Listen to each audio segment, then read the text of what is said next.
केंद्र सरकार के अगुवाई में उनके प्रयत्न से श्री राम जन्मभूमि तीर्थ क्षेत्र न्यास का गठन हो गया और भाद्रपद कृष्ण द्वितीया माने 5 अगस्त 2020 को हम सब जानते हैं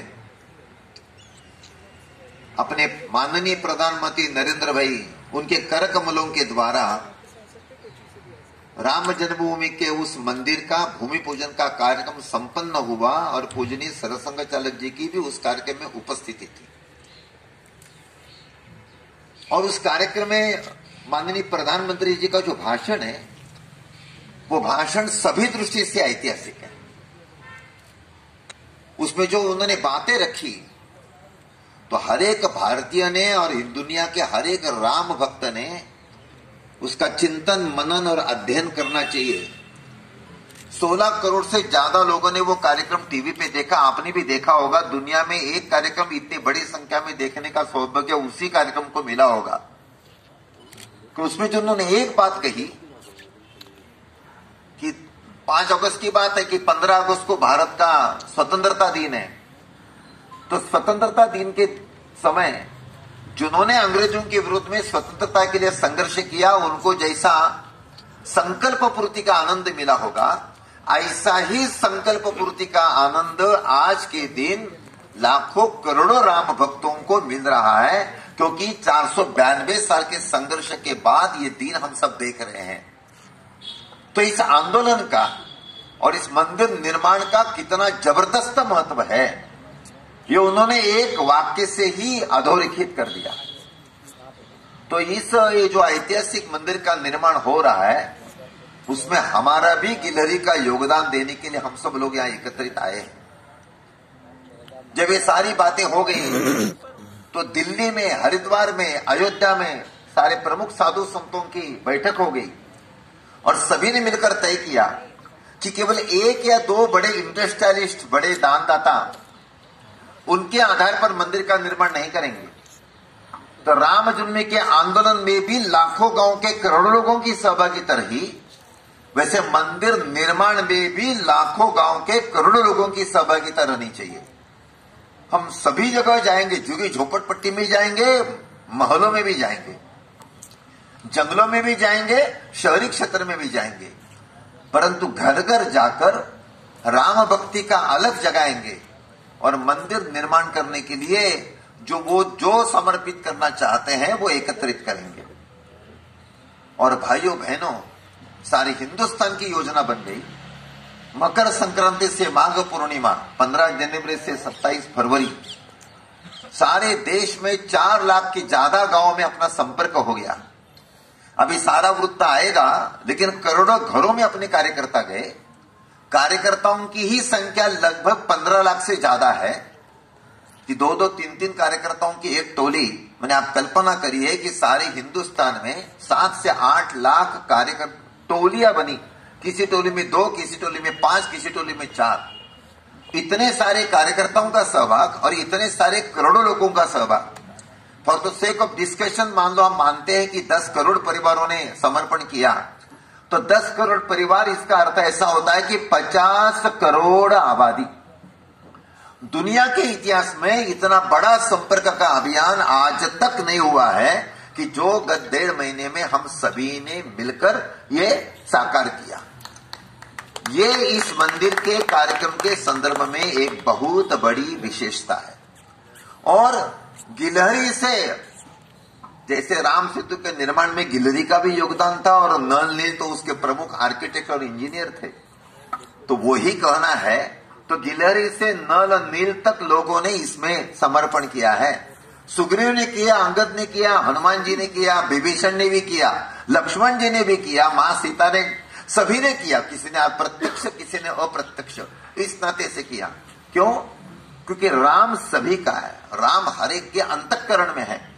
भगवान राम एक ऐसी है कि जिसके संदर्भ में सारे दुनिया में जितने हिंदू है, जितने राम भक्त हैं, वो सभी राम को मानते हैं। अपने देश का सारा इतिहास, अपने देश की संस्कृति, अपनी सभ्यता डॉक्टर राम मनोहर लोहिया जी ने भी कहा है। मुझे लगता है आपके संसदीय क्षेत्र में राम मनोहर लोहिया अस्पताल है ना? हाँ। तो राम मनोहर लोहिया जी ने ऐसा कहा कि भारत जो आज भारत है उसका मुख्य कारण है राम और कृष्ण। उन्होंने कहा मैं भगवान को मानता नहीं, मैं नास्तिक हूं, लेकिन मैं राम और कृष्ण को प्रणाम करता हूं, क्योंकि राम और कृष्ण के कारण गत हजारों साल से भारतीय सभ्यता, भारतीय संस्कृति ये जीवित है।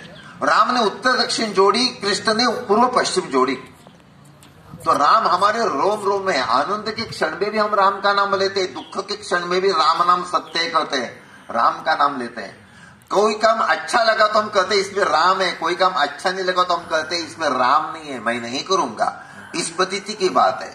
आदर्श भाई, आदर्श पिता, आदर्श बेटा, आदर्श पति, आदर्श राजा कौन हो तो राम जैसा हो। महात्मा गांधी जी ने इस भी कहा कि राम इस देश की पहचान है। भगवान राम अपने देश के सर्वोच्च राष्ट्रीय आदर्श है। राम ने केवटराज निषाद को गले लगाया, राम ने शबरी के झूठे बेर खाए, और राम ने भालू हो या वानर हो उन सभी को अपना सखा बनाया। जोड़ना कैसे, इसके आदर्श भगवान राम है। आप में से अनेक राजनीतिक काम करते हो, राजनीतिक का कोई भी संगठन का काम करता है, चाहे विश्व हिंदू परिषद हो, बीजेपी हो, विद्यार्थी परिषद हो, कोई भी हो।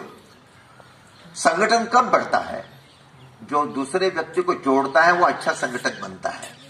तो ये जोड़ना कैसे, ये सीखना है तो भगवान राम के चरित्र का आदर्श अध्ययन हम सभी को करना है। राम ने जिंदगी भर जोड़ने का ही काम किया, तो ये जोड़ना कैसे, ये राम ने हमें सिखाया। सभी भेदाभेद समाप्त होने चाहिए। जब शबरी कहती है कि मैं तो ऐसे जाति की हूं और इस पति से हूं और मैं आपको खिलाना चाहती हूं, तो भगवान राम कहते हैं कि कौन बड़ा है, कौन छोटा है, कौन महल में रहता है, कौन झोपड़ी में रहता है, और कौन संपन्न है, कौन गरीब है, इसके आधार पर मैं व्यक्ति को नहीं देखता हूं। उस व्यक्ति के मन में भाव कैसा है, भक्ति कैसी है, ये मेरे दृष्टि से ज्यादा महत्व की है। ये राम ने हमें सिखाया है। आज अपने देश में भेदाभेद है, हम पेपर में पढ़ते हैं, टीवी में देखते हैं। ये सारे भेदाभेद अगर समाप्त करने, कोई किसी भी जाति का हो, संप्रदाय का हो, भाषा का हो, हम सब एक, तो हम सभी ने भगवान राम को आदर्श रखना चाहिए। जो साधु संतों ने, विश्व हिंदू परिषद ने ये जनसंपर्क अभियान मंदिर निर्माण को लेकर जो हाथ में लिया, राम का ये जो संदेश है सामाजिक समरसता का, राम का जो संदेश है अन्याय के विरुद्ध में झगड़ने का और संघर्ष करने का, राम का ये जो संदेश है कि चाहे महिला हो, कोई भी हो, सभी को सम्मान देना चाहिए। राम ने जटायु तो गीत जाति का, लेकिन उसको भी अपने पिता जैसा सम्मान देकर उसका अंतिम संस्कार किया।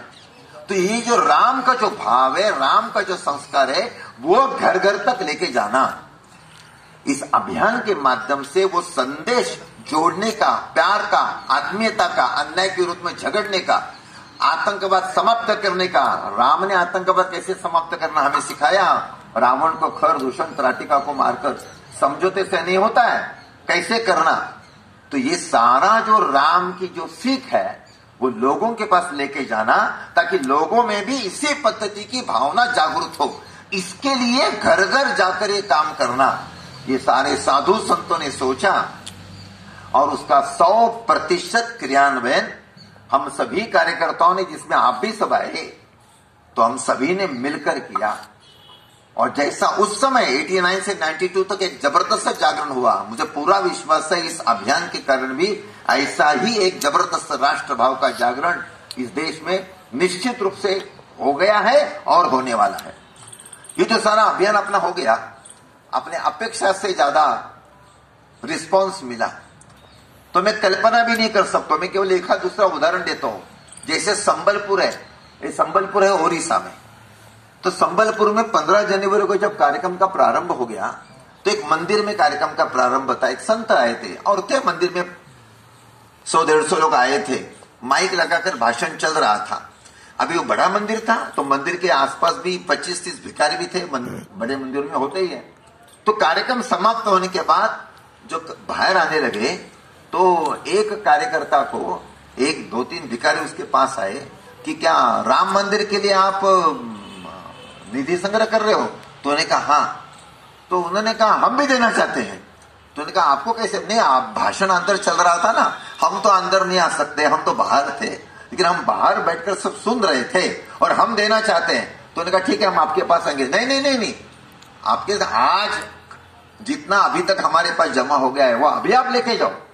और जो 25-30 भिखारी वहां थे मंदिर के सामने, वो सब एकत्रित आए, हर एक के कटोरे में जितनी राशि थी वो राशि सारी एकत्रित की और वो जो अपना वहां का जो कार्यकर्ता था उनको उन्होंने सुपुर्द की।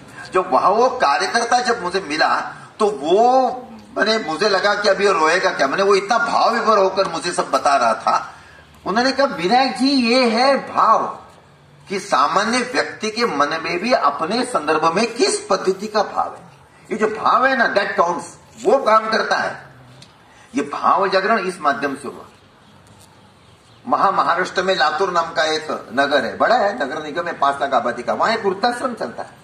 अपने वहां की जो विश्व हिंदू परिषद के जिले के अध्यक्ष है उसके ट्रस्टी है, तो उस वृद्धाश्रम में है 40-45 वृद्ध है। तो वृद्धाश्रम का रसोई बनाने वाली जो बहन है तो वो वृद्धाश्रम में बैठे के चलती थी। तो उसने हमारे ट्रस्ट के वो अध्यक्ष है, विश्व हिंदू परिषद की भी अध्यक्ष है, उन्होंने कहा मैं भी इसके लिए कुछ देना चाहती हूं। तो उन्होंने कहा मेरे पास तो अभी कूपन नहीं है कि बस रसीद ही है, तो तू तो 100 रुपए देगी, लेकिन 100 रुपए का कूपन मेरे पास नहीं है, मैं कल लेकर आता हूं, कल दीजिए। नहीं मुझे 100 रुपए मुझे ज्यादा देना है, मुझे रसीद चाहिए। उन्होंने कहा, जो उसका नाम था उन्होंने लिया, भाई 2000 से जो ज्यादा राशि देता है ना उसके लिए रसीद है। उन्होंने कहा 2000 से ज्यादा ही देने वाले हो। तो उन्होंने ऐसा ऊपर नीचे देखा कि तू 2000 से ज्यादा देगी, और तुझे तनख्वाह तो मैं ही देता हूं, मुझे मालूम है तू कितना तनख्वाह देती है, तो कितना देगी। तो उन्होंने ऐसे पूछा मजाक में, तो कितना देना चाहती है। तो उस रसोई का बनाने वाली महिला उसने कहा कि भाई साहब मैंने तय किया है 51,000 रुपए देना, कल मैं आपको दे दूंगी।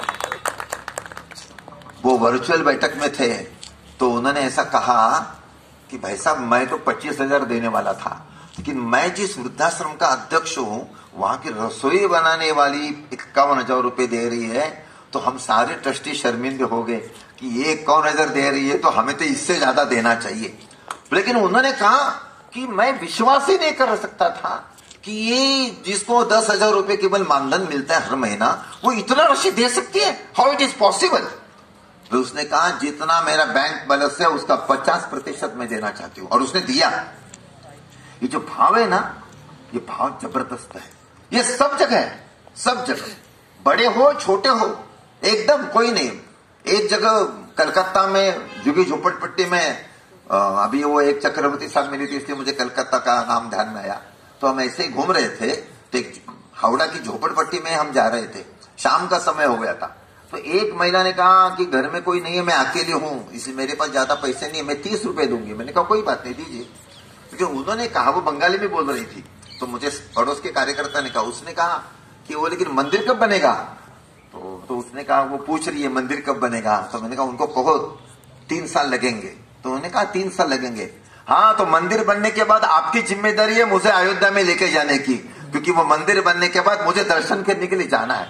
एक बूढ़ी महिला, शेड्यूल कास्ट की बस्ती थी, एक बूढ़ी महिला, उसके भी मन में ये भाव है कि राम का मंदिर होना चाहिए, पैसा महत्व का नहीं।